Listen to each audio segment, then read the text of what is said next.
चलो एक बार फिर से इसको स्टार्ट करते हैं। Economic policy next chapter third chapter के अंदर होगी। इकोनॉमिक पॉलिसी 1991 के अंदर। ठीक है, क्यों जरूरत पड़ी हमें न्यू इकोनॉमिक पॉलिसी बनाने की? क्योंकि हमारी जो पीएससी जो बनाई गई थी उनकी परफॉर्मेंस बहुत ज्यादा ऊपर थी, टॉप पे की थी। दूसरी तरफ हमारा जो बैलेंस ऑफ पेमेंट था वो कॉन्टिन्यूसली डेफिसिट में जा रहा था। क्यों डेफिसिट में जा रहा था? क्योंकि इम्पोर्ट ज्यादा हो रहा था। हमने रिस्ट्रिक्ट अपने आप को जरूर कर रखा था, टैरिफ लगा रखा था, कोटा लगा रखा था, लेकिन फिर भी जो लिमिटेड सामान आ रहा था वो भी बहुत ज्यादा एक्सपेंसिव आ रहा था। तो इम्पोर्ट ज्यादा हो रहा था और एक्सपोर्ट बहुत ही नॉमिनल हो रहा था। इसकी वजह से हमारा जो है बैलेंस ऑफ पेमेंट डेफिसिट के अंदर कॉन्टिन्यूसली जा रहा था। भाई अब जब हमारा बैलेंस ऑफ पेमेंट डेफिसिट में जा रहा था तो इन्फ्लेशन क्रिएट हो रहा था। तो नेक्स्ट हमारी कंट्री के अंदर जो है इन्फ्लेशनरी प्रेशर क्रिएट हो रहा था। इन्फ्लेशनरी प्रेशर का मतलब क्या है? हमारी करेंसी के ऊपर प्रेशर आ रहा था। हमारी करेंसी कॉन्टिन्यूसली डेप्रिशिएट हो रही थी। क्लियर हो गया? क्योंकि पेमेंट हम भर भर के कर रहे हैं, इनफ्लो हमारे पास आ नहीं रहा है। तो हमारी रुपये की सप्लाई बाहर की तरफ ज्यादा थी और हमारे पास इनफ्लो बहुत कम था डॉलर का। क्लियर हो गया? तो उसका प्रेशर किसके ऊपर आ रहा था? उसका प्रेशर पूरी तरह से हमारी करेंसी पे आ रहा था और करेंसी हमारी डेप्रिशिएट हो रही थी। राइट, नेक्स्ट हमारे पास आ गया हमारा जो फॉरेन एक्सचेंज था, हमारा जो फॉरेक्स रिजर्व था। फॉरेक्स रिजर्व किसके पास होता है? फॉरेक्स का मतलब क्या है? फॉरेन एक्सचेंज, इसको फॉरेक्स बोल देते हैं। ठीक है, तो हमारा जो भी फॉरेक्स रिजर्व था वो खत्म होता चला जा रहा था। आरबीआई के पास पहले से ही लिमिटेड था और वो भी हमारी पेमेंट जो मशीनरीज आ रही थी उन सबकी पेमेंट में डॉलर के नाम को निकल के जा रहा था। वो भी इनफ्लो हमारा हो नहीं रहा था, तो वो भी हमारा डाउन होता चला जा रहा था। ठीक है, अब हुआ क्या हमारे पास? धीरे धीरे हमारे पास जो डेट का बर्डन था, बर्डन ऑफ डेट हमारा इंक्रीज हो रहा था। क्योंकि उसको खर्चों को निपटाने के लिए, उनकी पेमेंट करने के लिए क्या करेंगे? हम कहीं और से लोन लेंगे। इसी से रिलेटेड हमने एक चैप्टर किया था यूनियन बजट, आपके मैक्रो इकोनॉमिक्स के अंदर। जिनका नहीं हुआ उनका रिवीजन के टाइम पे दोबारा से साइकिल में आएगा। ठीक है, तो उस समय आपके यूनियन ऑफ बजट के अंदर हमने क्या किया था? यूनियन बजट के अंदर हमने क्या किया था? हमने यही सारी चीजें पढ़ी थी। डेट ट्रैप याद है कुछ? फिस्कल डेफिसिट, हमारी डेट फाइनेंसिंग, इस तरह के वर्ड हमने कुछ किए थे। तो यहाँ पे हम डेट ट्रैप के अंदर फंसते चले जा रहे थे। डेट ट्रैप होता क्या है? कि एक लोन को चुकाने के लिए हम दूसरे से लोन ले रहे हैं। अब हमारे पास अगर पैसे होते तो यही लोन नहीं चढ़ता। अब उस लोन को चुकाने के लिए तीसरे से लोन लेना पड़ रहा है, उसको चुकाने के लिए फिर चौथी से लोन लेना पड़ रहा है, उस चौथी कंट्री से। ठीक है, तो इस तरह से हम चारों तरफ से डेट में गिरते चले जा रहे थे। देन हमारे पास जो है इनसफिशिएंट मैनेजमेंट, हमारा ये सब क्यों हो रहा था? हमारा ये इतनी सारी जो प्रॉब्लम्स आ रही थी वो किस वजह से आ रही थी? इनसफिशिएंट मैनेजमेंट, हमारा मैनेजमेंट सफिशिएंट नहीं था, इसकी वजह से ये सारी चीजें आ रही थी। तो एनी हाउ हम डेट ट्रैप के अंदर बुरी तरह से फंस चुके थे। अब हमारे पास एक ही रास्ता था कि या तो हम फिर से किसी दूसरी कंट्री के गुलाम बन जाए, राइट, या फिर अपनी इकोनॉमी को, अभी तक हमने अपनी इकोनॉमी को क्लोज करके देख लिया, हमने हाथ पैर मार लिए, हमने पूरी कोशिश कर ली अपनी इंडस्ट्री को सेटअप करने की, हमने अपने एग्रीकल्चर को सेटअप करने की कोशिश कर ली, हमने अपनी तरफ से सारी कोशिशें कर ली, लेकिन फिर भी हम अपने आप को अब इम्प्रूव नहीं कर पाए। राइट, कंडीशन हमारी अगेन वही है। तो अब हमें जरूरत थी एक न्यू इकोनॉमिक पॉलिसी की, जिससे हमारी कंट्री का ओवरऑल डेवलपमेंट एक साथ स्टार्ट हो और इन्फ्लो आना शुरू हो, तब जाके हम उभर पाएंगे इस सब सिचुएशन से। इसके लिए न्यू इकोनॉमिक पॉलिसी हमने बनाई और इस पे 1991 के अंदर, तो अभी हम कौन सा पीरियड पढ़ रहे हैं इस चैप्टर के अंदर? इससे पहले वाले चैप्टर के अंदर हमने कौन सा पीरियड पढ़ा था? इससे पहले वाले चैप्टर में 1950 से लेके 1990 तक के पीरियड को पढ़ा, पोस्ट इंडिपेंडेंस 1990 तक का। अब हम क्या पढ़ रहे हैं? 1991 से लेके आज तक का टाइम पीरियड अब हम आगे बढ़ेंगे। राइट, तो ये वाला साल कितना इंपॉर्टेंट क्यों है? क्योंकि यहाँ पे इस पर्टिकुलर फाइनेंशियल ईयर के अंदर, फिस्कल ईयर के अंदर, हमने एक ऐसी इकोनॉमिक पॉलिसी बनाई जिसने हमारी कंट्री को किसी का डिपेंडेंट होने से बचा लिया। फाइन, मतलब टर्न अप कर दिया एकदम से, हमारी कंट्री का एक पलट दिया। ठीक है, हम जा रहे थे डेट ट्रैप में फंस चुके थे, हम बिल्कुल दूसरी कंट्री के गुलाम होने जा रहे थे। और इस तरह की पॉलिसी उस टाइम पे आई कि हमारी इकोनॉमी जो है बदल गई और आज हम एक इंडिपेंडेंट नेशन की फॉर्म में, एक डेवलप्ड नेशन की फॉर्म में यहाँ पे डेवलपिंग होगा। ठीक है, क्लियर हो गया?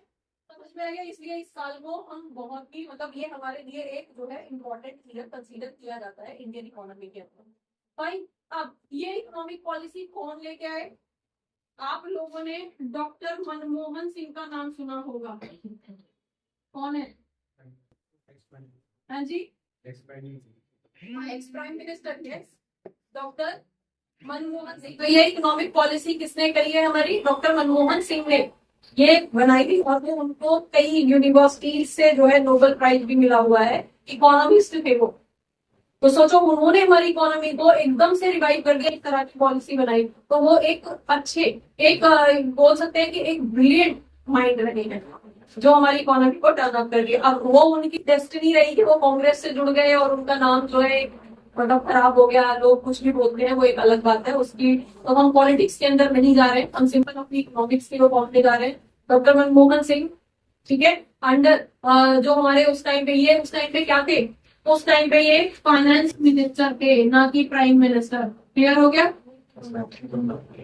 फाइनेंस मिनिस्टर हुआ करते थे उस टाइम पे। प्राइम मिनिस्टर कौन थे? प्राइम मिनिस्टर थे उस टाइम पे शास्त्री जी, शास्त्री जी। ठीक है जी, क्लियर हो गया?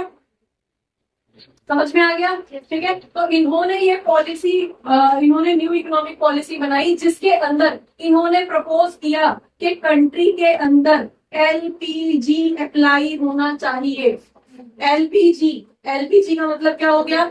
एल फॉर लिबरलाइजेशन, ठीक है, लिबरलाइजेशन मीनिंग क्या है इसका? लिबरल कर देना, रूल्स रेगुलेशंस को लिबरल कर देना।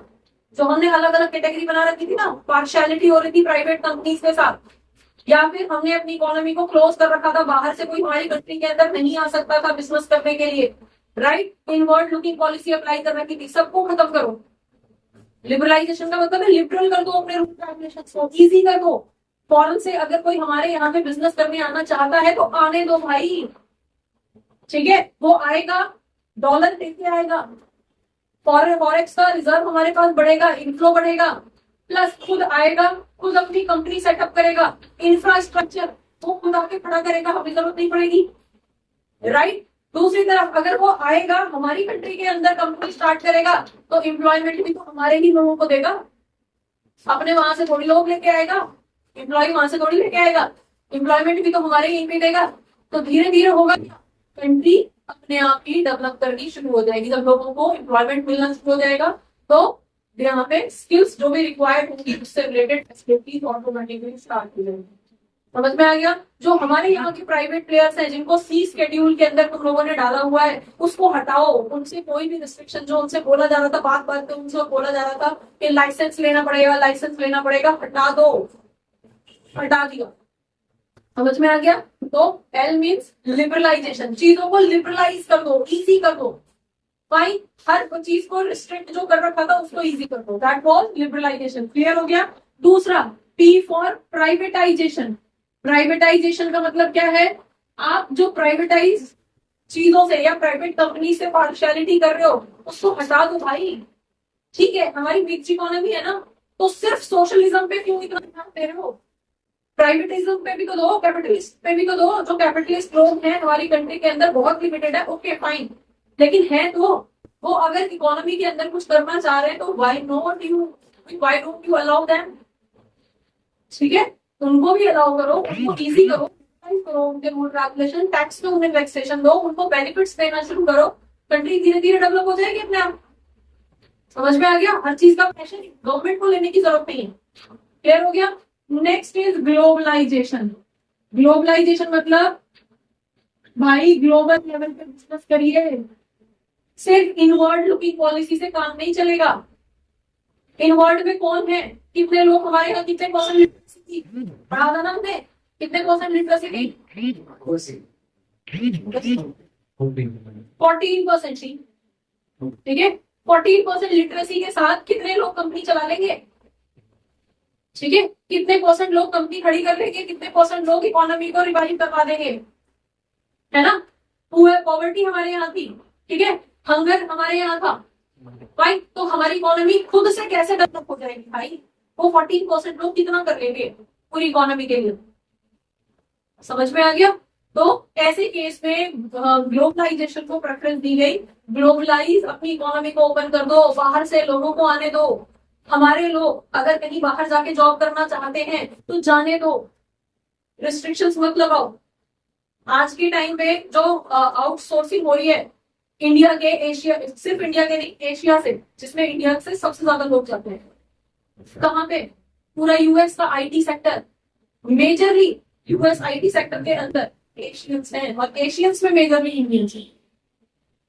अगर इंडियंस, ये डोनाल्ड ट्रंप हुए, ये बीच बीच में जो आपके कौन है, अभी कौन है वहां के, जो बाइडेन ने जिस दिन अपना वो वोट दी थी, सबसे पहले दिन H1 वीजा के लिए उन्होंने किया था कि वीजा कैंसिल करो। क्या था वो वीजा? स्पाउस वीजा था, कि अगर कोई इंडिविजुअल वहां पे जॉब कर रहा है जाके, तो वो अपनी फैमिली को ले जा सकता था। अभी तक ये था डोनाल्ड ट्रंप के टाइम से, ठीक है। लेकिन उसने बोला कि फैमिली को भेजो, सिर्फ जो जॉब कर रहा है वही रहेगा, बाकी सब पर वीजा कैंसिल करो। लेकिन कर नहीं पाया। उसने अनाउंसमेंट तो कर दी, लेकिन जब उस पर वर्क स्टार्ट हुआ, एनालिटिक्स आए, तो पता चला कि पूरी आईटी सेक्टर उनका हिल जाएगा अगर इंडियंस वहां से भेज दिए तो। समझे? तो ये पॉलिटिकल वो रहता है। लेकिन यस, हमारे यहाँ से बहुत सारे लोग यूएस, दुबई के अंदर जितनी माइनिंग्स में जो काम चल रहा है, कौन है? कतर के अंदर, कुवैत के अंदर कौन है? मेजरली आउटसोर्सिंग यहाँ से होती है, ठीक है। तो that is the example of organisation. समझ में आ गया? तो हमें जहां पे अपॉर्चुनिटी मिल रही है हमें जाने दो, वहां से जो भी हमें सोर्स मिल सकता है, सस्ते रेटों पे जो भी मिल सकता है, तो व्हाई डोंट बी अलाउड? आओ, आने दो। तो इस तरह से होगा क्या, हमारा जो आउटफ्लो हो रहा था, रुपीज का आउटफ्लो हो रहा था डॉलर खरीदने के लिए, क्योंकि हमें पेमेंट डॉलर से करनी है, हमारा फॉरेक्स जो खत्म हो रहा था, वो सब हमारा मिनिमाइज हो जाएगा, और डॉलर का जो इनफ्लो था वो बढ़ना शुरू हो जाएगा। क्योंकि जो भी कंपनीज आएंगी, लिबरल हो गया, अब तो हमारी इकोनॉमी ओपन हो गई, ठीक है। तो कंपनीज जो आएंगी वो खुद ही यहाँ पे आपके सेटअप करेंगी, फॉरेन एक्सचेंज का भर भर के वो लेके आएंगी स्टॉक। तो उससे होगा क्या, हमारी आरबीआई को। तो इस पॉलिसी के अंदर मेनली, इस न्यू इकोनॉमिक पॉलिसी के अंदर मेनली इन 3 चीजों पे, एलपीजी पे फोकस किया गया। यहाँ से एक लॉन्ग क्वेश्चन 100% आपके एग्जाम के अंदर आता है। कई बार पूछ लिया जाता है लिबरलाइजेशन से आप क्या समझते हो, ठीक है। Explain its advantages and disadvantages, इस तरह से करके कई बार आपसे पूछ लिया जाता है what do you understand by globalisation. कई बार यहाँ से आपसे पूछ लिया जाता है what do you mean by World Bank, World Bank के कैरेक्टरिस्टिक्स और फीचर्स बताइए, ठीक है। कई बार आपसे ओवरऑल एलपीजी के बारे में पूछ लिया जाता है what do you understand bye LPG policy, NEP policy. तो एनी हाउ घूम फिर के पूछा आपसे ये ही जाएगा। समझ में आ गया? तो यहाँ से एक क्वेश्चन आपको फॉर श्योर मिलेगा, लॉन्ग क्वेश्चन मिलेगा जो आपको करना है, तो इसको बहुत ध्यान से समझना है। क्लियर हो गया? और जो छोटे छोटे क्वेश्चन हैं जो आपके शॉर्ट आपके फुल फॉर्म्स वगैरह हैं, ईयर हैं, वो तो हम टाइम टाइम पे करते हैं। समझ में आ गया? तो ये न्यू इकोनॉमिक पॉलिसी हमें बनाने की जरूरत पड़ी। अब इसी टाइम पे अगर new economic policy adopt, funding की भी तो जरूरत पड़ेगी भाई, फंडिंग की भी तो जरूरत पड़ेगी। तो ऐसे केस में आपने $7 बिलियन का 1991 में ही यहाँ पे इन पॉलिसीज को अप्लाई करने के लिए $7 बिलियन का लोन लिया आपने। किससे? वर्ल्ड बैंक से, ठीक है। World bank and IMF। अब ये क्या होते हैं? अगेन वर्ल्ड बैंक तो बाद में इसका नाम पड़ा है, इससे पहले इसका international bank for restructure and development था। तो इसकी जो वर्ड था वो था I, international bank for restructure and development, clear? IBRD। तो IBRD प्रीवियसली, या फिर आपसे इस तरह का एमसीक्यू भी आ जाता है कि World Bank was primarily known as, ठीक है। तो यहाँ से इस तरह से बोला जा सकता है, ध्यान रखना इन फुल फॉर्म का भी। IBRD, international bank for restructuring and development. अब ये हो क्या है, रिस्ट्रक्चरिंग तो करना है। अभी श्रीलंका को किसने बचाया है? चला ही गया था अमन टोटा की वजह से। अमन टोटा वहां का एक वो था, प्लांट, वो था, प्रोजेक्ट था, जो जिसकी फंडिंग कहाँ से हुई है? अमन टोटा श्रीलंका का, ठीक है। उसकी फंडिंग चाइना से हुई थी, तो चाइना ने ऑलमोस्ट उसको कैप्चर कर लिया था, क्लियर? अभी कोविड से पहले चाइना से लोन लेके अमन टोटा एक प्रोजेक्ट है वहां पे उन्होंने लगाया, फंडिंग लगा दी। और श्रीलंका जो है वो मैन्युफैक्चरिंग इंडस्ट्री वो कंट्री नहीं है, टोटल सर्विस बेस्ड कंट्री है। श्रीलंका हो गया, थाईलैंड हो गया, ये टोटल सर्विस बेस्ड कंट्रीज हैं।